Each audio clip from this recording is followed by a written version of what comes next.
බුද්ධාභිවන්දනං සමන්ත චක්කවාලේසු අත්‍රා ගච්ඡන්තු දේවතා සද්ධම්මං මුනි රාජස්ස සුනන්තෝ සග්ග මොක්ඛදං ධම්මස්සවන කාලෝ අයං බදන්තා ධම්මස්සවන කාලෝ අයං බදන්තා ධම්මස්සවන කාලෝ අයං බදන්තා නමෝ තස්ස භගවතු අරහතෝ සබ්බ ධම්මේසු අප්පටිහත ඥානචාරස්ස දස බලදරස්ස චතු වේසාරජ්‍ය විසරදස්ස සබ්බ සත්තුත්තමස්ස ධම්මිස්සරස්ස ධම්මරාජස්ස ධම්මත්සාමිස්ස තථාගතස්ස සබ්බඤුනෝ සම්මා සම්බුද්දස්ස නමෝ තස්ස භගවතු අරහතු සබ්බ ධම්මේසු අප්පටිහත ඥානචාරස්ස දස බලදරස්ස චතු වේසාරජ්‍ය විසරදස්ස සබ්බ සත්තුත්තමස්ස ධම්මිස්සරස්ස ධම්මරාජස්ස ධම්මත්සාමිස්ස තථාගතස්ස සබ්බඤුනෝ සම්මා සම්බුද්දස්ස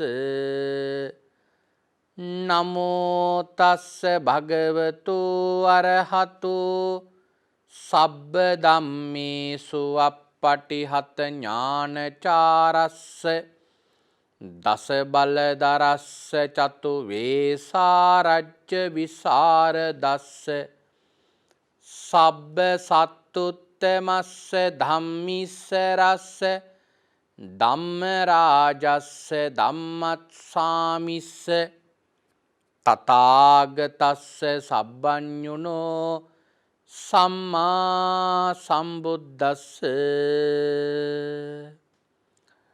උතුම් වූ භාග්‍යවතුන් වහන්සේට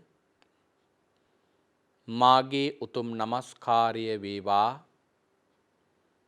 ධම්මස්වාමී ලෝකස්වාමී භාග්‍යවතුන් වහන්සේට අයිති ධර්මයක් දේශනා කරන මේ වෙලාවේ මාගේ මොවින් වැරදි වචනයක් පිට නොවේවා, මිත්‍යා දෘෂ්ටික වචනයක් පිට නොවේවා. මගේ අදහසක් ධර්මයට විරුද්ධව පිට නොවේවා. උතුම් වූ භාග්‍යවතුන් වහන්සේගේ සත්‍යමෝ බුද්ධ වචනය භාග්‍යවතුන් වහන්සේ සතුටු වෙන ආකාරයට දේශනා කරන්න මට ශක්තිය ලැබේවා. ඒ සඳහා සියලු ආර්යයන් වහන්සේලාගේ අනුග්‍රහය ලැබේවා. සියලු සත්පුරුෂයන් වහන්සේලාගේ අනුග්‍රහය ලැබේවා. සියලු ශාසන ආරක්ෂකයින් වහන්සේලාගේ අනුග්‍රහය ලැබේවා. හැම දිනාටම භාග්‍යවතුන් වහන්සේගේම ධර්මය අවබෝධ කරගෙන උතුම් චතුරාර්ය සත්‍ය ධර්මයම අවබෝධ කරගනිත්වා. සාදු සාදු සාදු.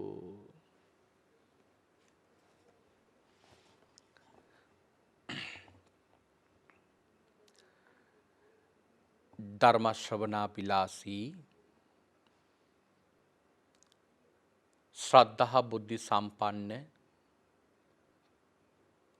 කාරුණික පින්වත්නි, අද මේ පින්වත් හැම දෙනාම මේ වෙලාවේ බලාපොරොත්තු වන්නේ භාග්‍යවත් අරහත් සම්මා සම්බුදුරජාණන් වහන්සේ විසින් ඔබෙත් මගෙත් නිවන පිණිස මහා කරුණාවෙන් දේශනා කොට වදාළ සුවාසෝ දහසක් ධර්මස්කන්ධයන් අතරින් ඊ타මත්ම වටින ධර්ම කාරණාවක් ශ්‍රවණය කරන්නටයි.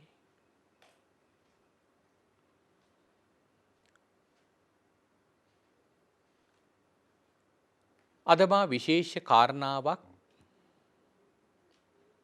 මේ පින්වතුන්ට දේශනා කරන්නට අදහස් කරගත්තා.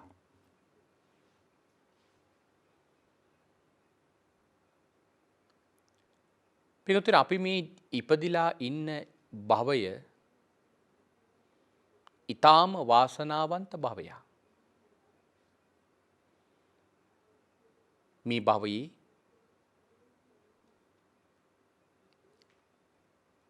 අපි ලැබපු මේ මනුෂ්‍ය ආත්ම භාවය පින්වතුනි සංසාරයේ අති දුර්ලභ ලෙස ලැබෙන ආත්ම භාවයක්. ඒ ලැබිච්ච ජීවිතය තුළ පින්වත්නි ඔබත් මමත්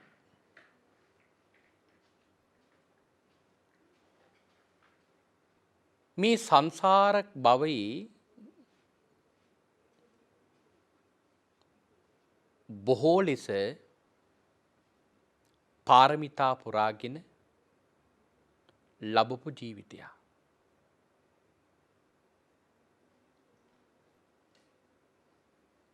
පින්වත්නි, අපේ ජීවිතයේ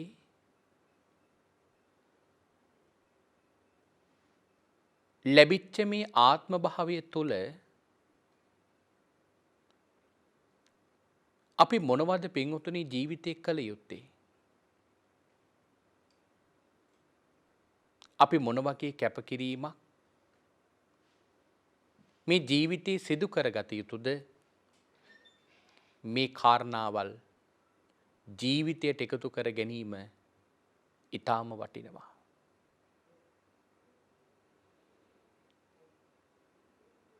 භාග්‍යවතුන් වහන්සේ දේශනා කරන්නේ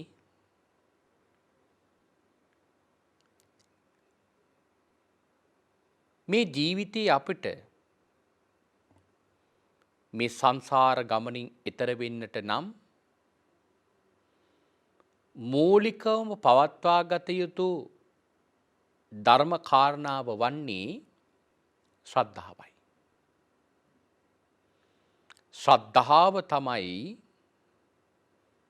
අපට මේ ජීවිතේ වැදගත්ම වන ධර්ම කාරණාව.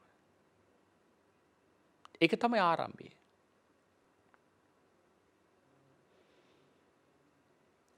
ඒ ශ්‍රද්ධාව කියන ගුණාංගය අප තුළ දියුණු වෙලා නැත්තම්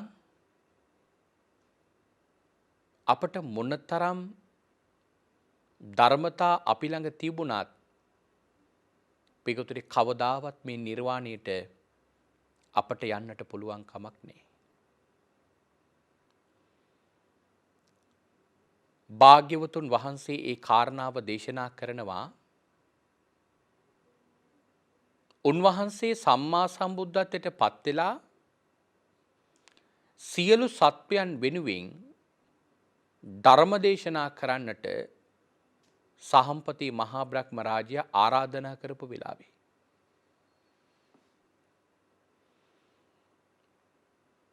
ඒ වෙලාවේ භාග්‍යවතුන් වහන්සේ සහම්පති මහා බ්‍රහ්ම රාජයාට කියනවා අපාරුතා තේසං අමතස්ස ద్వාරා. බ්‍රාහ්මණය, මම මේ ලෝකේ නිර්වාණය කියන දොර විවර කරලා ඉවරයි. මෙතෙක් කාලයක් වැහිලා තිබිච්ච කාශ්‍යප භාග්‍යවතුන් වහන්සේගේ ශාසනයේ නිමාවට පත්වලා වැහිලා තිබ්බ ඒ නිවන් දොර මං විවර කරා. දැන් මේ නිවන් දොරෙන් ඇතුල් වෙන්න පුළුවන් කාටද? යේ සෝතවන්තෝ පමුංචන්තු සද්දා. යම් කිසි කෙනෙක් ශ්‍රද්ධාව තියෙනවා නම් ඒ ශ්‍රද්ධාව තියෙන ශ්‍රද්ධාවන්තයෝ දෙසවන් මුදත්වා. ඒ කියන්නේ ධර්මය අහන්න ශ්‍රද්ධාවෙන් ධර්මය අහන්න ඒ අහන කෙනාට මේ නිර්වාණය කියන දොරටුවෙන් ඇතුල් වෙන්න පුළුවන්. පින්වත්නි, අපේ භාග්‍යවතුන් වහන්සේ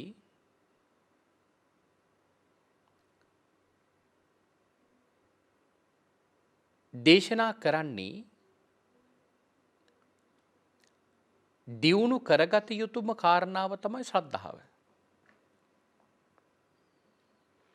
ඒ ශ්‍රද්ධාව යම් තැනක නැති වෙනවා නම් ඒ කෙනා නිවනිනොත් අයින් වෙනවා. හැබැයි ශ්‍රද්ධාව විතරක් ඕනවට වඩා දියුණු වෙලා මදි. ඒක යම් කිසි සීමාවක් තියෙනවා. ඊළඟට ප්‍රඥාව. ප්‍රඥාවත් පින්වත්නි ඕනවට වඩා තියාගන්නට බෑ. ප්‍රඥාවත් යම් ප්‍රමාණයකට අප තුළ දියුණු කරගෙන තියෙන්නට ඕන. ශ්‍රද්ධාවයි ප්‍රඥාවයි භාග්‍යවතුන් වහන්සේ දේශනා කරන්නේ සමතාවයකින් තියෙන්නට ඕන කියලා. මොකද ශ්‍රද්ධාව විතරක් බලවත් වුණොත් ඒ කිනාට මෝහ සහගත සිතුවිලි උපදින්න පුළුවන්. ප්‍රඥාව විතරක් බලවත් වුණොත් කෛරාටික සිතුවිලි ඇති වෙන්න පුළුවන්. දැන් උදාහරණයක් ගත්තොත් කෙනෙකුට ගොඩාක් ප්‍රඥාව තියෙන හැබැයි ශ්‍රද්ධාව නැහැ.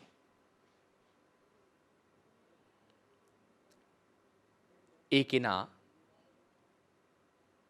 සමහර වෙලාවට මෙහෙම දේවල් කරන්න පුළුවන්. අකුසල් කරනවා. ඒ කෙනා අකුසල් කරනවා. හැබැයි අකුසල් කරද්දී ඒ කෙනා හිතනවා මම කුසල් කරලා මේ අකුසලයන් නැති කරගන්නවා කියලා. ආන්න එහෙම කෛරාටික සිතුවිලි පින්වතුනි ඇති වෙනවා ප්‍රඥාව විතරක් බලවත් වෙච්ච කෙනාට. ඒ නිසා භාග්‍යවතුන් වහන්සේ දේශනා කරනවා ශ්‍රද්ධාවයි ප්‍රඥාවයි දෙක සමානාත්මතාවයෙන් සමානව තමයි දියුණු කරගන්නට ඕන. ඊළඟට සමාධියයි වීරියයි. සමාධියයි වීරියයි සමානවම දියුණු කරගත යුතුයි. මොකද කෙනෙකුට සමාධිය වැඩි වුණොත් කෙනෙකුගේ ළඟ සමාධිය වැඩි වුණොත් වීරිය අඩු වුණොත් කම්මැලි වෙන්න පුළුවන්. සමාධිය වැඩි වෙලා වීරිය අඩු වුණොත් කම්මැලි වෙන්න පුළුවන්. එහෙම වුණාම තමයි සමහර වෙලාවකට පින්කම් කරන්න ගියාම අලසකම් ඇති වෙන්නේ. මොකද ඒ කෙනාට අලසකම වැඩි වෙලා තියෙනවා. ඒ තමන්ගේ අලසකම වැඩි වුණාම සමහර වෙලාවට වංචනික ධර්ම ඉන්න පුළුවන්. දන් දෙන්න හිත නොනැමින්න පුළුවන්. දන් දෙන්න කැමති. නමුත් ඒවා සූදානම් කරන්න සංවිධානය කරන්න ඒවට අකමැති. සමහර වෙලාවට Tamanට පූජා කරගන්න යමක් අවස්ථාවක් තිබුණොත් අලසකම නිසා තව කෙනෙකුට ඒ අවස්ථාව දෙන්න පුළුවන්. හැබැයි එතනදී පුද්ගලයාට පරාර්ථකාමීත්වයේ කියන මේ ගුණාංගය තියෙන්නත් පුළුවන්. පරාර්ථකාමීත්වයේ කියන මේ ගුණාංගය තියෙන්නත් පුළුවන්. පින්වත්නි, තවත් කෙනෙකුට පිනක් කරවන්නට කියන චේතනාව Taman තුළ තියාගත්තොත් ඒක ඊටාම වටින ගුණාංගයක්. හැබැයි Tamanට අලසකම නිසා නම් එහෙම සිතුවිලි ඇති වෙන්නේ ඒක වංචාවක්. ඊළඟට දේශනා කරන වීරිය වැඩි වුණොත් හිත විසිරෙනවා. වීරිය වැඩි වුණොත් හිත විසිරෙනවා.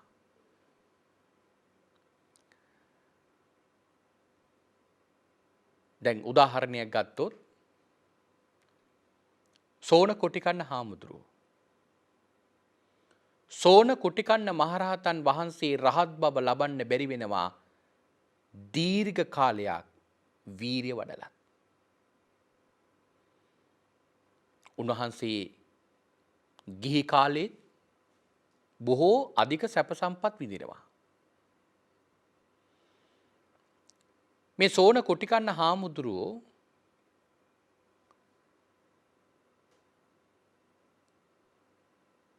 තමන්ගේ ජීවිතය තුළ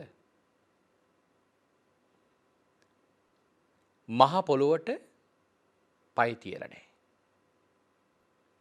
මොකද තමන් මහ පොළොවට පය තිබුවොත් වටේ ඉන්න අයගේ හිස රුදාවක් හැදෙනවා. ඒ නිසා සෝන කොටිකන්න සිටුවරයා පොළොවට පය තියලා ඇවිදිනකොට ඔහු බුබුතුරුණු මතින් තමයි ඇවිදින්නේ.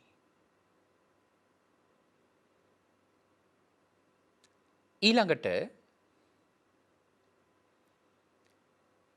සෝන කොටිකන්න හාමුදුරුවෝ පැවිදි වෙලා අධික වීරියක් වඩනවා. ඒ වීරිය වඩලා තමන්ගේ වීරියේ බලවත්කම නිසා තමන්ට පින්වතුනි නිවන් ලබන්න බැරි වෙනවා. පාදයන් දෙකෙන් සක්මන් කරනවා. යටිපතුල් වල තුවාල හැදෙනවා. අවසානයේදී දණහිස් දෙකෙන් සක්මන් කරනවා. දණහිස් දෙකක් තුවාල වෙනවා. දින 7ක් එක දිගට වීරිය වැඩුවම බුදුරජාණන් වහන්සේ ඇවිල්ලා සෝන කොටිකන්න හාමුදුරන්ට ගිහි කාලයේදී තමන් තුළ දියුණු වෙලා තිබිච්ච එක්තරා හැකියාවක් උදාහරණයට අරගෙන උන්වහන්සේගේ තිබෙන වීරිය වැඩි බව පැහැදිලි කළ දෙනවා. ගිහි කාලේ සෝන කොටිකන්න හාමුදුරුවෝ වීණා වාදනයට දක්ෂයි. භාග්‍යවතුන් වහන්සේ අහනවා වීණාවේ තියෙන තත්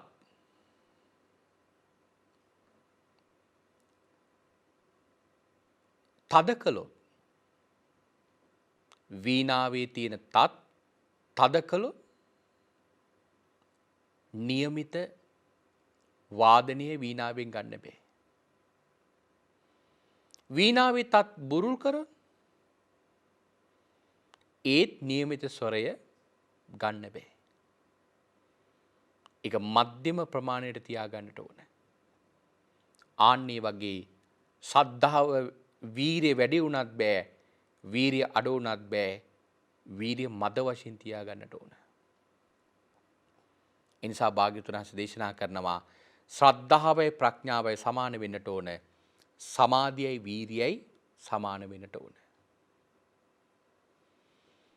මේ දෙකම සමාන්තරව පවතුනොත් විතරයි පිටුතුනේ ඒ කෙනාට නිවන් දකින්න පුළුවන් කමක් ලැබෙන්නේ. හැබැයි ඊළඟට විශේෂ කාරණාවක් කියනවා. ඒ තමයි සතිය. සතිය කොහොමද තියාගන්න ඕන?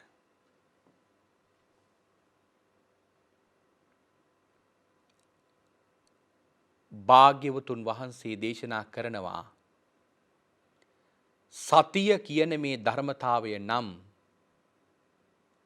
හැම වෙලාවකම වැඩිපුරම තියාගෙන ඉන්නට ඕන කාරණාවක් කියලා. ඒක සෑම කාරණාවකටම සතිය අදාළයි.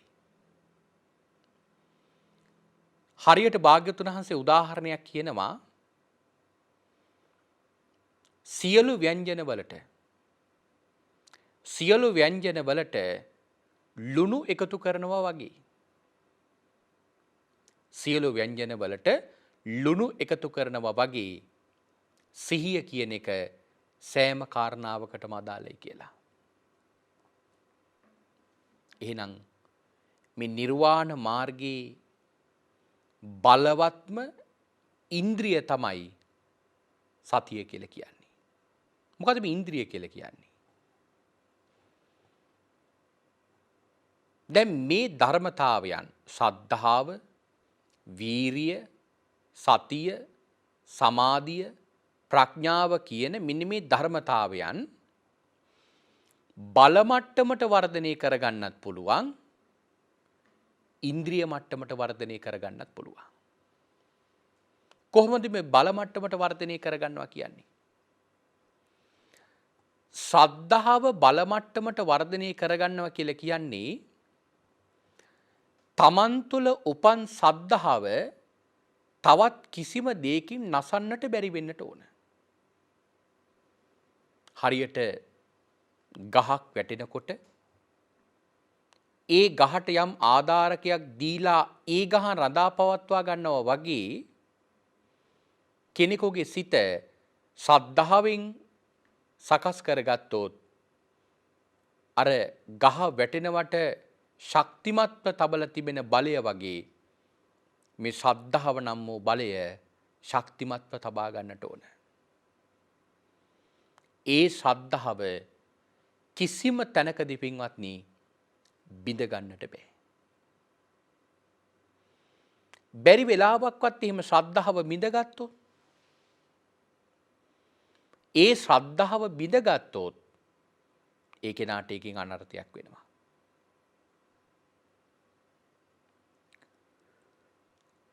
ශ්‍රද්ධාව කියන මේ ධර්මතාවය බල මට්ටමට දියුණු වෙලා තියෙනට ඕන. අපේ පින්වතුන් මතක ඇති බුදුරජාණන් වහන්සේගේ කාලයේදී හිටියා එක්තරා උපාසකෙක්. නමින් සූරම්බට්ට. මේ සූරම්බට්ට උපාසකතුමා බුදුරජාණන් වහන්සේගේ ළඟ බණ අහලා ධර්මාබෝධය කරගත්තා. ඊළඟට නැවතත් තමන්ගේ නිවසට එනකොට බුදුරජාණන් වහන්සේ නිවසට වැඩම කළා. ඒ වැඩම කරපු බුදුහාමුදුරුවෝ සූරම්බට්ට උපාසකතුමාට කියනවා උපාසකය මතකද කලින් මම ධර්මයක් කිව්වා. මේ ලෝකයේ සියල්ලක්ම අනිත්‍යයි. මේ ලෝකයේ සියල්ලක්ම අනාත්මයි. මේ ලෝකයේ සියල්ලක්ම දුකයි. හැබැයි උපාසකය මට ඒ වෙලාවේ කියපු කාරණාවක් කියන්න අමතක වුණා. ඒ නිවැරදි කරන්නයි මේ ආවේ. මොනවද? ලෝකේ සියල්ලක්ම අනිත්‍යයි කිව්වට සියල්ලක්ම අනිත්‍ය නෑ. නිට්ටයයි කියලා දේවල් ටිකක් තියෙනවා. ලෝකේ සියල්ලක්ම දුකයි කියලා කිව්වට සියල්ලක්ම දුක නෑ. සැපයි කියලා දේවල් ටිකක් තියෙනවා. ලෝකේ සියල්ලක්ම අනාත්මයි කිව්වට සියල්ලක්ම අනාත්ම නෑ. ආත්මයි කියලා දේවල් ටිකකුත් තියෙනවා. උපාසකය එදා ඒ වෙලාවේ මට ඒ කියන්න බැරි වෙච්ච කාරණාව කියන්නේ කොහොමද ආවේ? සූරම්බට්ට උපාසකතුමා ඇඟිල්ලක් දිගු කරලා කියනවා තෝ පාපී මාරය නේද කියලා. කාටද මේ කියන්නේ? භාග්‍යවතුන් වහන්සේට. කොහොමද ඒ තරම් ශක්තිමත් හිතක් Tamanට ආවේ? පිටුතුනි ඇත්තටම ඒ දෙවෙනිවර ආවේ බුදුහාමුදුරු නෙවෙයි මාරයා බුදුරජාණන් වහන්සේගේ රූපය මවාගෙන.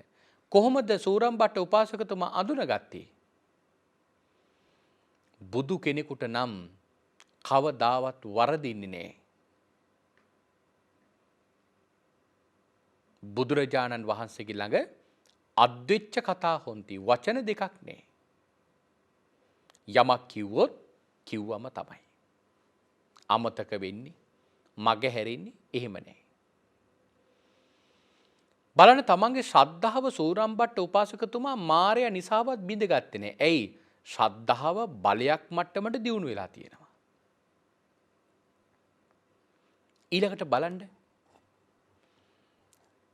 අනේපිඩු සිටුතුමාගේ ළඟට දවසක් එක්තරා දේවතාවෙක් ආවා.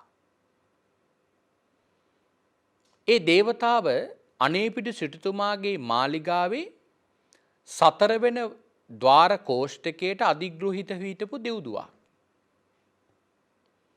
ඇවිල්ලා කියනවා අනේපිඩු සිටුතුමාට සිටුතුමනි ඔබ තමයි මේ සවැත් නුවර හිටපු ධනවත්ම සිටුවරයා. අද බලන්න ඔබ ඊටාම දුප්පත් කෙනෙක් බවට පත් වෙලා. සිටුතුමනි දන්නවද ඔබ ඔහොම දුප්පත් උනේ මොකක් නිසාද කියලා? සිටුතුමනි ඔබ ඔහොම දුප්පත් උනේ පෙර ආත්ම භාවී. සිටුතුමනි ඔබ ඔහොම දුප්පත් උනේ ශ්‍රමණයන්ට දන් දීපු නිසා. ඒ වෙලාවේදී කියනවා යමෙකුට ණයක් දුන්නොත් නැවත ඉල්ල ගන්න පුළුවන්. හැබැයි සිටුතුමනි ශ්‍රමණයන්ට දන් දෙනෙක් දුන්නම ආයි නැවත ගන්න බෑ. ඒ නිසා දැන් ඔය දන් දුන්න ඇති දැන් නැවත ව්‍යාපාර කටයුතු දියුණු කරගන්න බලන්න කිව්වා. දැන් මේ දෙවිය පහළ වුණේ අද කාලේ සමහර දෙනෙකුගේ ශරීරවලට දෙවිවරු ආරූඪ වෙනවා කියලා නොඑක් ප්‍රකාශ කරනවා. එහෙම කරලා අනාවැකි කියනවා. මොනවද? සමහර වෙලාවට අනාවැකි වලින් කියනවා මේ දේවල් කළොත් මෙහෙම ප්‍රතිඵල ලැබෙනවා. මේ දේවල් කළොත් මේ වගේ දියුණුවක් ලබන්න පුළුවන් කියලා කියනවා. එහෙම කියලා දහස් ගණන් ලක්ෂ ගණන් මුදල් වියදම් කරගන්නවා. පින්වත්නි අපේ පින්වුතුන් කල්පනා කරලා බලන්න අද කාලේ මේ දෙවිවරු යම් පණිවිඩ මිනිසුන්ට දෙනවා කියලා දෙන්නේ කාටද? කෙනෙකුගේ ශරීරයට ආරූඪ වෙලා කියලා. පින්වත්නි සැබෑවටම පින්වත්නි මේ දෙවිවරු නෙවෙයි ශරීරවලට ආරූඪ වෙන්නේ. ධර්මයේ සඳහන් කරලා තිබෙනවා පංසු පිසාච කියන ප්‍රේතයෝ. පංසු පිසාච කියන ප්‍රේතයෝ තමයි මේ ආරූඪ වෙලා ඉන්නේ. එතකොට මේ පංසු පිසාච කියන ප්‍රේතයෝ දෙවිවරු වගේ මිනිසුන්ට අනාවැකි කියනවා. අද ඒව කරලා ලක්ෂ ගණන් මිනිස්සුන්ගේ සල්ලි නැති කරගෙන තියෙනවා. පින්වත්නි බලන්න අනේපිඩු සිටුතුමාට කොයි තරම් නම් ශ්‍රද්ධාවක් තිබුණද කියලා කියනවනම් අනේපිඩු සිටුතුමා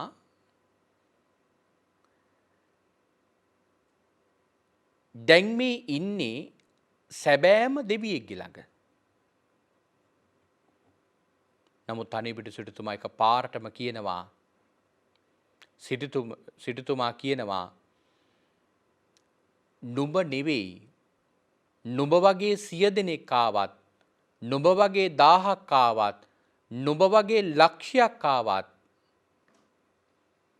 සිටුතුමනි දෙවියට කියනවා මම බුදුරජාණන් වහන්සේට දන් දෙන එක නතර කරන්න බෑ කියලා. පින්වත්නි සැබෑවටම මේ දෙවියා මෙහිම අනේපිඩු සිටුතුමාට ඒ වගේ යෝජනාවක් කරන්නේ මොකක් නිසාද? ඒ සිටුතුමාගේ ගෙදර හැමදාම හාමුදුරුවෝ 509කට දන් දෙනවා. මේ 4 වෙනි ద్వාර කෝෂ්ඨකේ ඉන්න මේ දිව්‍යාංගනාවගේ වාහල් කඩ ළඟින් තමයි හැමදාම හාමුදුරුවෝ වඩින්නේ. ඒ නිසා ඇයට දරුවන් එක්ක මාලිගාවෙන් බිමට බහින්න වෙනවා. මෙන්න මේක ඇයට කරදරයක්.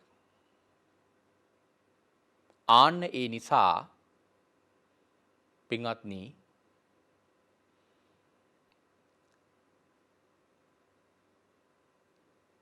මේ දිව්‍යාංගනාව අනේපිඩු සිටුතුමා දන් දෙන එක නතර කරන්නයි මේ උත්සාහ කරන්නේ. පින්වත්නි ඒ වෙලාවේදී නොබියව අර අභියෝගයේ දිව්‍යාංගනාවට කරලා කියනවා මට දුකයි කියනවා නුඹ වගේ මිත්‍යා දෘෂ්ටිකෙක් මගේ මේ මාලිගාවේ වාසය කරනවා දකින්න ලැබීම.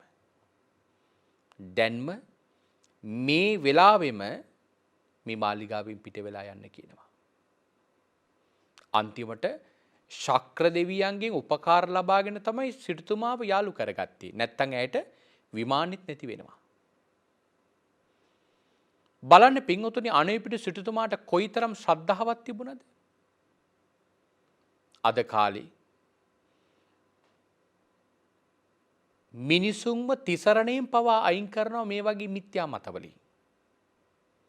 මෙහෙම මිත්‍යා දෘෂ්ටික දේවල් වලින් මිනිසුන්ව තිසරණයෙන් පවා අයින් කරනවා. පින්වත්නි එහෙම තත්ත්වයක් කෙනෙකුට පින්වතුනි උදා වෙන්නේ මොකක් නිසාද? තමන්ට මේ හරියට ශ්‍රද්ධාව තෙරුවන් පිළිබඳ ශ්‍රද්ධාව බල මට්ටමට වැඩිලා නැති නිසා. නමුත් අනේපිඩු සිටුතුමා තමන්ගේ ශ්‍රද්ධාව බිඳගත්තේ නැහැ. සෝරම්බට්ට උපාසකතුමා මාර්යා හමුවේවා තමන්ගේ ශ්‍රද්ධාව බිඳගත්තේ නැහැ. මෙන්න මේකට තමයි ශ්‍රද්ධාව බල මට්ටමට තියෙනවා කියලා කියන්නේ. ඊළඟට පින්වත්නි අනිත් ධර්මතාවෙනුත් එහෙමයි.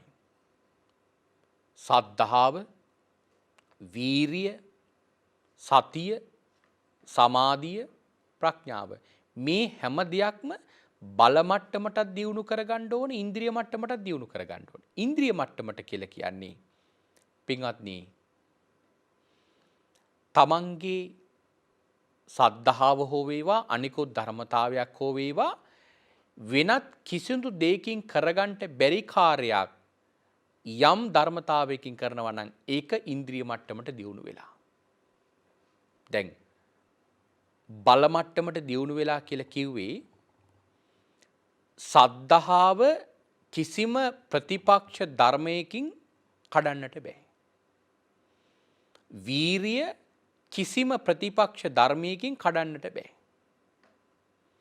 තමන්ගේ වීරිය කිසිම වෙලාවක අඩු කරන්නට බෑ. අපේ මහබෝසතාණන් වහන්සේට තිබිච්ච වීරිය බලන්න. කදිරංගාර ජාතකයේදී පින්වත්නි අපේ මහබෝසතාණන් වහන්සේ එක පසේ බුදුරජාණන් වහන්සේ නමකට දන් දෙනවා. ඒ වෙලාවේදී මාර්යා මේක දකිනවා. පසේ බුදුරජාණන් වහන්සේ දින 7ක් निराहाර විඳලා තමයි එන්නේ මෙතනට. ඒ වෙලාවේදී මාර්යා මේක දැකලා මාර්යා බෝසතාණන් වහන්සේ දානි අරගෙන යන තැනටයි පසේ බුදුරජාන් වහන්සේ වැඩ ඉන්න තැනටයි මැදින් මහා ගිනිවලක් මවනවා. ඒ වෙලාවේදී බෝසතාණන් වහන්සේ දන්නවා මේ මාරයා තමයි මේක කළේ කියලා. ඒ වෙලාවේ අභියෝගයක් කරනවා. හොඳයි මාරය, බලමු නුඹේ ශක්තියද බලවත්, මගේ වීරියද බලවත් කියලා. එනිසා ගත්තු පියවර ආපස්සට ගත්තේ නැහැ. බෝසතාණන් වහන්සේ අර බුරබුරා නැගෙන මහාගිනි ජාලාවට අඩිය තියෙනවා. ඒ වෙලාවේදී උන්වහන්සේගේ ඒ වීරිය ශක්තියෙන්, ශ්‍රද්ධාවේ අනුභවයෙන් මේ ගිනිවල මැදින් පියුමක් පිපිලා බෝසතාණන් වහන්සේගේ පාදයේ පිළිගන්නවා. ඒ වගේ උන්වහන්සේ කිසිම වෙලාවක තමන්ගේ වීරිය අතපසු කරගත්තේ නැහැ. ඒ නිසානේ උන්වහන්සේට බුදු බව ලබන්නත් ඒ පාරමිතා පුරන ශක්තිය ලැබුණේ මාතපෝස ජාතකයේදී අම්මව කරේ තියාගෙන පීනපු නිසා. ඒ වගේ පින්වතුනි මේ වීරිය කියන එකත් කිසිම කාරණාවකදී නැති කරන්න බෑ. ඒකට බල මට්ටමට දියුණු වෙලා. සතියත් එහෙමයි. සතියත් කිසිම කාරණාවක් නිසා තමන්ගේ සතිය බිඳගන්නේ නැහැ. බල මට්ටමට දියුණු වෙලා. භාග්‍යවතුන් වහන්සේ දේශනා කරනවා මෙන්න මේ කාරණාවල් ඉන්ද්‍රිය මට්ටමට දියුණු කරගන්නට ඕන. මොකද මේ ඉන්ද්‍රිය මට්ටමට දියුණු කරගන්නවා කියන්නේ? දැන් උදාහරණයක් ගත්තොත් අපි හිතමු සද්ධාව. ශ්‍රද්ධාවෙන් කරන්න පුළුවන් දේ අනිත් දේවල් වලින් කරන්න බැරි නම්, ඒ කියන්නේ වීරියෙන්වත්, සතියෙන්වත්, සමාධියෙන්වත්, ප්‍රඥාවෙන්වත් මේ කියන ධර්මතා හතරෙන් කරන්න බැරි දෙයක් ශ්‍රද්ධාවෙන් කරන්නට පුළුවන් නම් අන්න ඒකට කියනවා ශ්‍රද්ධා ඉන්ද්‍රිය කියලා.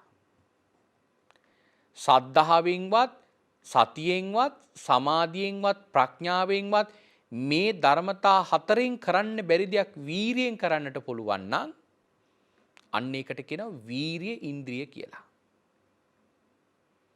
එතකොට සද්ධා ඉන්ද්‍රිය, වීරිය ඉන්ද්‍රිය, සති ඉන්ද්‍රිය, සමාධි ඉන්ද්‍රිය, ප්‍රඥා ඉන්ද්‍රිය කියලා කියන්නේ ඒකටයි. මේ ධර්මතාවයන් බල මට්ටමට දියුණු වෙන්න ඕන, ඉන්ද්‍රිය මට්ටමට දියුණු වෙන්නට ඕන. එහෙම දියුණු උනයින් පස්සේදී තමයි ඒ කෙනාට මේ මාර්ගය හරියට වඩා ගන්න පුළුවන් කමක් ලැබෙන්නේ. හැබැයි භාග්‍යවතුන් වහන්සේ දේශනා කරනවා සද්ධාවයි ප්‍රඥාවයි සමානව තියෙන්න ඕන, සමාධියයි වීරියයි සමානව තියෙන්න ඕන, සතිය නම් හැම වෙලාවකම තියෙන්නට ඕන. සතිය කියලා කියන්නේ ඒ තරමටම වටින කරුණක්. මොකද මේ සතිය දියුණු කරගත්තේ නැති වුණොත් අනිත් මොන කාරණාව දියුණු කරගත්තත් වැඩක් නැහැ පින්වත්නි. අපි සමහර වෙලාවකට අසරණ භාවයකට පත් වෙන්නට පුළුවන්. මොන කාරණාව දියුණු කරගත්තත් වැඩක් නැහැ. මේ සතිය කියන ධර්මතාවය හැම කාරණාවකටම දියුණු කරගත්තේ නැත්තම්. මොකද භාග්‍යවතුන් වහන්සේ දේශනා කරනවා සතිපට්ඨාන සූත්‍රයේදී ඒ කායනෝ අයම් භික්කවේ මග්ගෝ සත්තානං විසුද්ධියා ශෝක පරිද්දවානං සමතික්කමාය දුක්ඛ දෝමනස්සානං අත්තංගමාය ඥායස්ස අධිගමාය නිබ්බානස්ස සච්චි කිරියාය යදිදං චත්තාරෝ සතිපට්ඨාන. භාග්‍යවතුන් වහන්සේ දේශනා කරනවා මහණෙනි එකම මාර්ගයයි මේ නිවනට තියෙන්නේ. මේ සත්‍යයන්ගේ විසුද්ධියටපත් වීම. ශෝකය නැති කිරීමට, දුක නැති කිරීමට, දුම්නස නැති කිරීමට මේ සිහිය කියන ධර්මතාවය ඒ අතර විශේෂයෙන්ම වැදගත්. මේ සතර සතිපට්ඨානේ ප්‍රධානතම ධර්මතාවය තමයි සිහිය. මොකද සිහිය හරියට පවත්වා ගන්නට බැරි වුණොත් කුමන කාරණාව දැනගත්තත් පින්වත්නි අපේ හිතේ ඒ විසිරුණු බව තියෙන්නට පුළුවන්. දැන් උදාහරණයක් ගමු. විශාඛා උපාසිකාව සෝවාන් වුණා.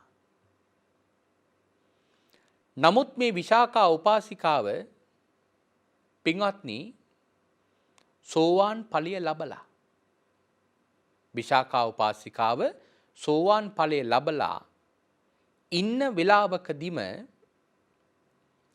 තමන්ගේ මිනිපිරියක් මැරිච්ච වෙලාවේ ඒ දුකට අඬන්න ගත්තා. එතකොට පින්වතුනි සෝවාන් වහන්සේ කියලා කියන්නේ මේ සත්‍තිස් බෝධිපාක්ෂික ධර්මම වැඩිලා.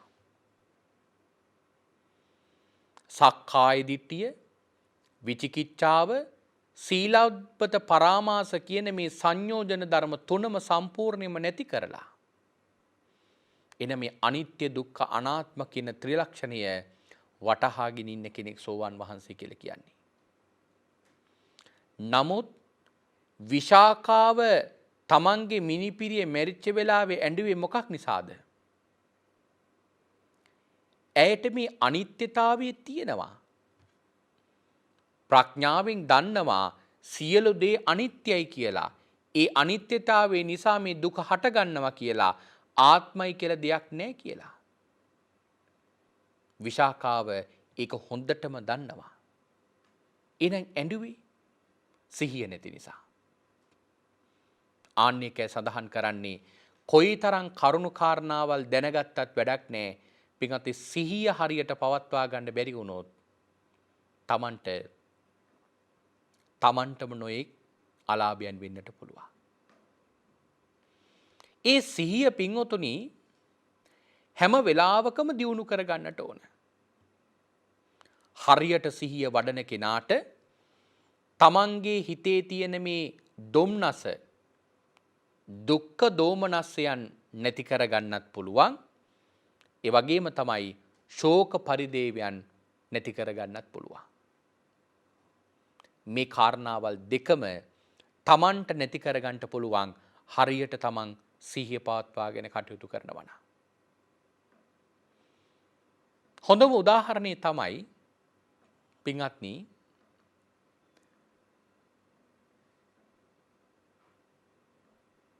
බුදුරජාණන් වහන්සේගේ ළඟට දවසක් හාමුදුරුවෝ 39ක් එනවා කමටහන් ගන්න. උන්වහන්සේලා කමටහන් අරගෙන එක ස්ථානයකට ගිහිල්ලා දැන් භාවනා කරනවා. භාවනා කරන්නට කලින්ම කතිකාවක් කරගන්නවා. අපි 30 දෙනාම රහත් වෙලා ඉවර වෙනකන් එකිනෙකාට කතා කරන්නේ නැහැ කියලා. එහෙම කතිකාවක් කරගන්නවා. දැන් 30 දෙනාම ගිහිල්ලා දැන් භාවනා කරනවා. පින්වත්නි මේ කැලේ ඉඳලා හැමදාම කොටියෙක් ඇවිල්ලා හාමුදුරුවෝ එක නම ගානේ හාමුදුරුවෝ අරගෙන යනවා. තමන්ගේ ළඟ ඉන්න හාමුදුරුවෝ අරගෙන යනවා කොටිය අරගෙන යනවා දන්නව අනිත් හාමුදුරුවෝ. අරගෙන යන හාමුදුරුවෝ කෑ ගහන්නෙත් නැහැ. ළඟ ඉන්න හාමුදුරුවෝ කතා කරන්නෙත් නැහැ. ඇයි? කතිකාවක් කරගත්තා රහත් වෙලා ඉවර වෙනකන් කතා කරන්නේ නැහැ කියලා. පොහොය කරන දවසේ භික්ෂුන් වහන්සේලා අඩුයි. හේතුව මොකද කියලා අහනකොට දැනගන්නවා කොටියෙක් කියලා හැමදාම හාමුදුරු ගානේ අරගෙන යනවා කියලා. ඒ වෙලාවේදී නැවතත් කතිකාව වෙනස් කරගත්තා. කොටිය ආපු වෙලාවට විතරක් අපි කතා කරමු. බලන්න කොයි තරම්නම් අවංකද මේ හාමුදුරුවරු. ඒ නිසා තමයි උන්වහන්සේලාට මේ ආර්ය මාර්ගයේ නිවැරදිව ගමනක් යන්නට පුළුවන්කමක් ලැබුණේ. ඒ අවංක භාවය නිසා. පින්වත්නි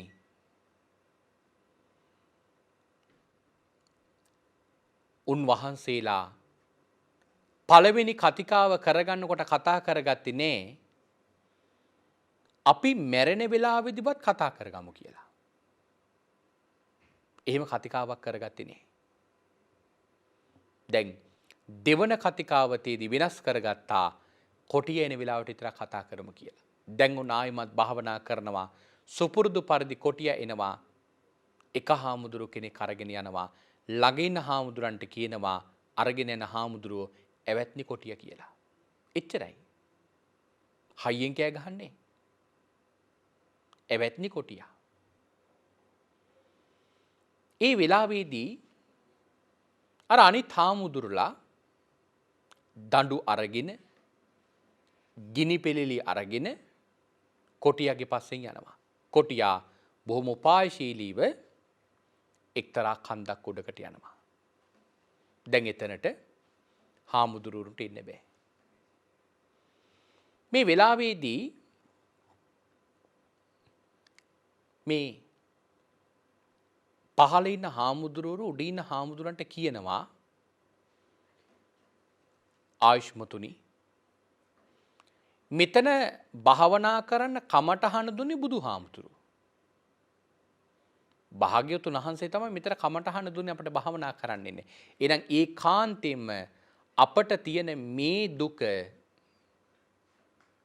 මේ විත වේදනාව මේ වෙන අනතුර ඒකාන්තයෙන්ම භාග්‍යවතුන් වහන්සේ දකින්නේ නැති. ආයුෂ්මතුනි බුදුරජාණන් වහන්සේ කිරි ශ්‍රද්ධාව උපදවාගෙන භාග්‍යවතුන් වහන්සේ කෙරෙහි ශ්‍රද්ධාව උපදවා ගන්නට පුළුවන් හොඳම අවස්ථාව තමයි මේ අවස්ථාව. මෙතනින් එහා පැත්තට කළ යුතු දෙයක් නැහැ. ඔතන ඉඳගෙනම වීරිය වඩන්න කියනවා. පින්වත්නි, ඒ හාමුදුරුවෝ දැන් මැරිලා වගේ ඉන්නේ. සාමාන්‍යයෙන් දඩයන් කරන සතුන්, කොටියන් සිංහයන් වගේ සතුන් අපි දන්නවා සතෙක් අල්ලගත්තම ඒ සතා මැරුණු බව දැනගත්තම එතනින් යහා පැත්තට ඒ සතාට ඒ කොටිය කරදර කරන්න යන්නේ. මොකද මැරිච්ච නිසා. කොටිය ඉවල්ලල බැලුවා හාමුදුරුවෝ හුස්මක්වත් ගන්නේ නැතුව මැරිච්ච වගේ ඉන්නවා. මේ වෙලාවේදී කොටියා පය පාමුලට ගිහිල්ලා මහපට ඇඟිල්ලේ ඉඳලා දැන් කාගෙන එනවා. ගොප් ඇටය ළඟට එනකොට මේ හාමුදුරුවෝ සෝවාන් වුණා. දනහිස ළඟට කාගෙන එනකොට මේ හාමුදුරුවෝ සකදාගාමී වුණා. නාභිය ළඟට එනකොට මේ හාමුදුරුවෝ අනාගාමී වුණා. හෘද මාංශය ළඟට එනකොට මේ හාමුදුරුවෝ රහත් වුණා. පින්වත්නි,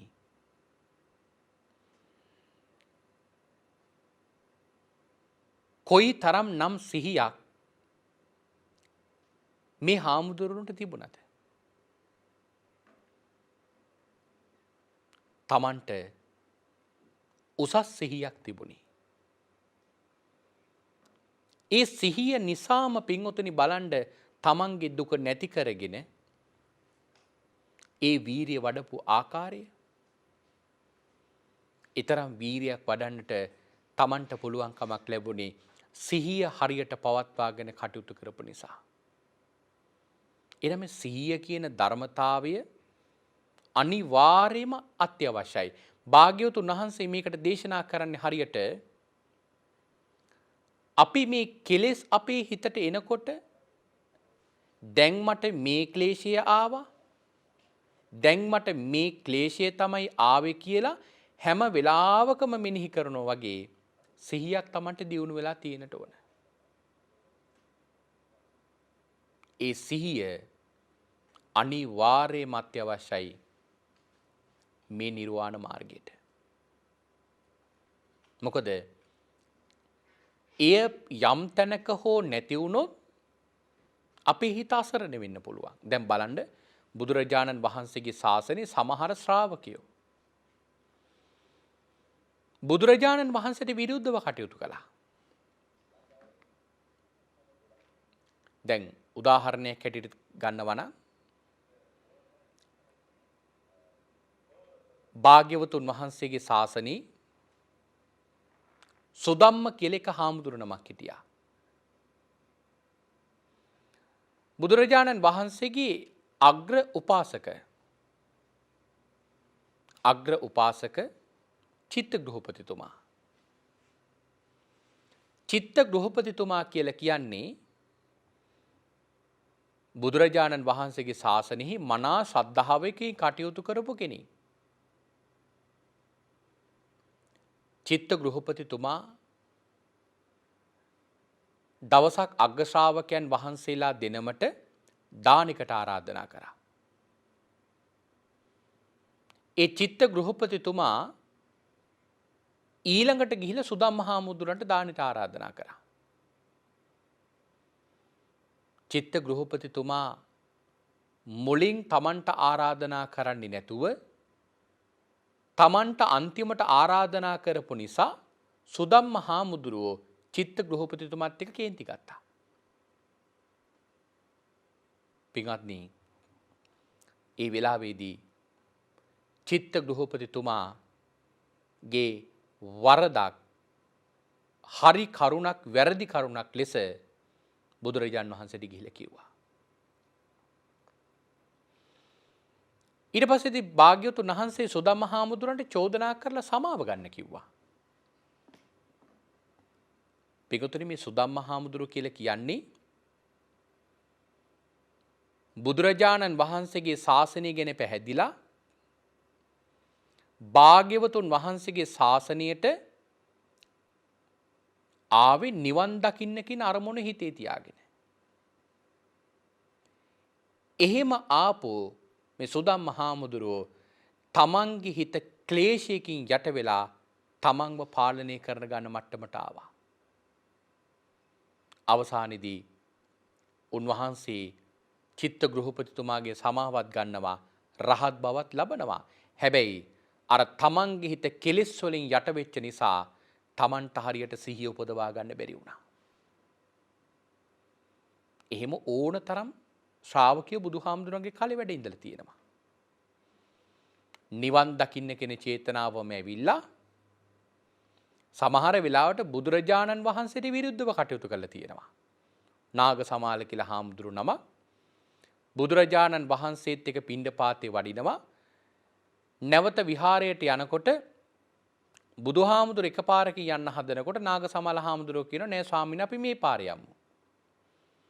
නැවතත් කියනවා නෑ නාග සමාල අපි මේ පාරේ යමු කියනකොට නැවතත් කියනවා නාග සමාල හාමුදුරුවෝ නෑ ස්වාමීන් අපි මේ පාරේ යමු. භාග්‍යතුන් වහන්සේ වැළැක්වුවම නාග සමාල හාමුදුරුවෝ කියන ස්වාමීන් එහෙනම් ඔබ වහන්සේ ওই පාරේ යන්න මම මේ පාරේ යන්නම් කියලා කෙටි පාරෙන් යනවා. යනකොට මග හිටපු හොරු පිරිසක් නාග සමාල හාමුදුරුවන්ට ගහනවා. බලන්න පින්වතුනි, බුදුහාමුදුරුවෝ යමක් කිව්වම ඒකට පවා විරුද්ධ වෙලා. ඒ කාරණාවට පවා විරුද්ධව කටයුතු කරන්න පටන් ගත්තා. ඒ නිසා ඒවැනි කාරණාවල් වෙන්නේ මොකක් නිසාද? තමන්ට හරියට සිහිය පවත්වා ගන්න බැරි වෙච්ච නිසා. හරියට සිහිය පවත්වා ගන්න බැරි වුණොත් පින්වත්නි, මේ ශාසනයේ අපි බොහෝ සෙයින් අසරණ භාවයට පත් වෙන්නට පුළුවන්. භාග්‍යවතුන් වහන්සේ දේශනා කරන්නේ හරියට සූද කියලා සූත්‍රයක් දේශනා කරනවා. සූද සූත්‍රය. මේ සූත්‍රයේදී භාග්‍යවතුන් වහන්සේ දේශනා කරනවා රජතුමාට අමාත්‍යවරුන්ට ආහාර සපයන අරක්කැමියා ඔවුන්ට දෙන්න ඕන ආහාර සහ මාත්‍රාව දන්නවා.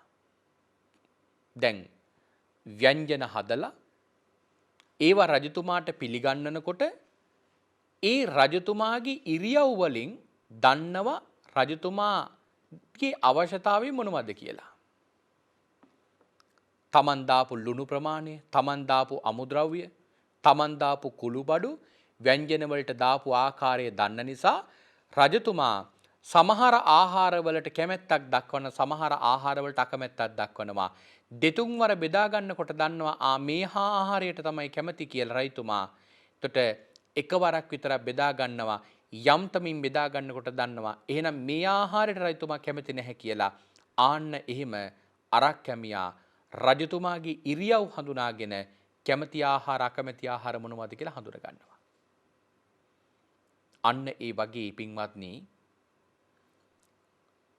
බුදුරජාණන් වහන්සේ දේශනා කරනවා හරියට රජතුමාට ආහාර සපයන අරක් කැමියා වගේ අපිට සිහිය තියෙන්නට ඕන. දැන් මේ ක්ලේශයයි මට ආවේ, මේ ක්ලේශය නිසා මගේ හිත දැන් මෙහිම අසරණ භාවයටපත් වෙලා මම මේ දේ නැති කරන්න ඕනේ කියන කාරණාව Taman තුල දියුණු කරගන්නට ඕන. පින්වත්නි සිහිය මොනතරම් පවත්වා ගන්න ඕනද කියලා කියනවා නම් එහෙම සිහිය පවත්වාගෙන සත්‍යක්‍රියාවක් කරපු ගණිකාවක් පවා හිටියා. එක්තරා රජ කෙනෙක් ගඟක් අසලකට ගිහිල්ලා කියනවා මේ ගඟේ ජලය උඩුගම් බලා යවන්න පුළුවන් කාටද කියලා.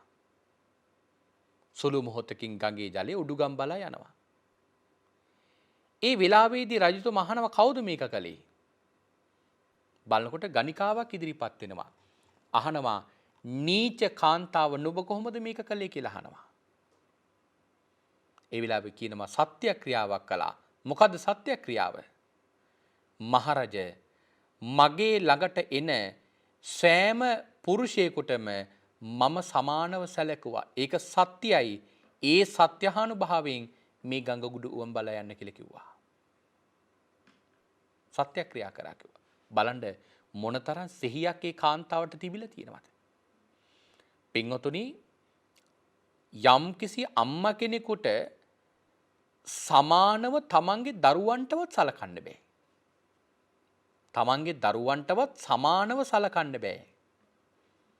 එහෙම එකේ තමන්ගේ ළඟට එන දැන් ගණිකාවගේ ළඟට එන සමහර පුරුෂයෝ සැරයි, සමහර පුරුෂයෝ ඡණ්ඩයි, සමහර පුරුෂයෝ ආදරේ, සමහර පුරුෂයෝ කරුණාවන්තයි, සමහර පුරුෂයෝ අකාරුණිකයි, සමහර පුරුෂයෝ පිරිසුදුයි, සමහර පුරුෂයෝ අපිරිසිදුයි. පිටුතුනි මේ හැම කාරණාවක් තියෙන පුරුෂයෝ තමන්ගේ ළඟට එන්නේ ඒ හැම පුරුෂයෙකුටම සමානව සැලකුවා කියලා කියන්නේ මොනතරම් සිහියක් තියෙන්නට ඕනද? එහෙනම් මේ සිහිය කියලා කියන්නේ ඒ තරම්ම ප්‍රබල කාරණාවක්. ඒ නිසා තමන් තුළ සිහිය දියුණු කරගෙන සිහිය වර්ධනය කරගෙන ඒ තුලින් තමන්ට ලැබූ මේ දුර්ලභ මනුෂ්‍ය ආත්ම භාවයේ තුල දෙලෝම යහපත් වෙන පුණ්‍ය කර්ම කරන්නට කුසල් දහම් වඩන්නට මේ සසරින් එතර වන්නට හැකියාව ලැබේවා කියලා ප්‍රාර්ථනා කරමින් අපි මේ දේශනාව නිමාවටපත් කරනවා. අද දවසේදී මේ උතුම් සද්ධර්ම දේශනාව මුළු මහත් ලෝකයා කිරීම මහත් අනුකම්පාවෙන් දේශනා කරවන්නට ධර්ම දේශනාවේ දායකත්වයේගෙන කටයුතු කරනු ලබන්නේ ගාල්ලේ මීපාවල පදිංචි ලිනිකා ලියනාරච්චි ප්‍රමුදිතා ලියනාරච්චි කියන මෙන්න මේ දූ දරුවන් සහ SWR දීපාල් පහළ විතානගේ දවල අසංක යන මෙන්න මේ බෑනාවරුන් ඇතුළු ඒ පින්වතුන් පිරිස. ඔවුන් බලාපොරොත්තු වෙනවා 2012 වෙනි මාසේ පළවෙනි දිනට ජන්මදිනයේ සැමරූ තම ආදරණීය මෞතුමිය වන නන්දා වික්‍රමසිංහ මෑණියන්ට ආශිර්වාදේ කරන්නට ඒ මෑණියන්ට නිදුක් නිරෝගී දීර්ඝායුෂ සම්පන්නිය සැලසේවා, කායික මානසික සුවපත් භාවය සැලසේවා, සංසාර ගමන ඊතරකවල උතුම් වූ චතුරාර්ය සත්‍ය ධර්මය අවබෝධ කරගන්නට මේ උතුම් කුසලය පාරමිතාවක්ම වේවා කියලා පින් අනුමෝදන් කරමින් ආශිර්වාදේ කරනවා. ඒ වගේම ආදරණීය පියාණන් වන ගුණපාල ලියනාරච්චි මහත්මයාටත් පවුලේ සියලු දූ දරුවන්ටත් ඥාති මිත්‍රාදීන් හැම දිනාටමත් නිදුක් නිරෝගී දීර්ඝායුෂ සම්පන්නිය ප්‍රාර්ථනා කරනවා. ඒ හැම දිනාටම නිදුක් බව නිරෝගී බව සැලසේවා, කායික මානසික සුවපත් භාවය සැලසේවා කියලා මේ වෙලාවේදී සෙත් ප්‍රාර්ථනා කරනවා. දේශිකානන් වහන්සේටත් නිදුක් නිරෝගී චිරජීවනයේ ප්‍රාර්ථනා කරන ගමන් රැස් කරගත්තා වූ සියලු කුසල ධර්මයන්ගේ බලයෙන් පින්වත් ඒ හැම දිනාටම නිදුක් නිරෝගී දීර්ඝායුෂ සම්පන්නිය සැලසේවා.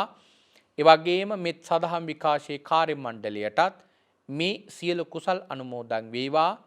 ඔබ අප හැම දෙනාටමත් කෙටිම කාලයකින් පහසුම ආකාරයෙන් සුඛ සහගත ප්‍රතිපදාවෙන් සියලු දුකින් මිදෙම්වා මේ සියලු කෙලෙස් බරින් නිදහස් වෙම්වා අජර වූ අමර වූ නිවන ලැබ සැනසෙන්නට මේ කුසල් උතුම් පාරමිතාවක්ම වේවායි සාදු සාදු සාදු කියා ප්‍රාර්ථනා කරගමු. ආකාසට්ටහා ච බුම්මට්ටහා දේවානාගා මහිද්దికා පුඤ්ඤන්තං අනුමෝදිත්වා චිරන් රැක්කන්තු සම්මා සම්බුද්ධ ශාසනං චිරන් රැක්කන්තු සම්මා සම්බුද්ධ දේශනං චිරන් රැක්කන්තු සම්මා සම්බුද්ධ ශාවකං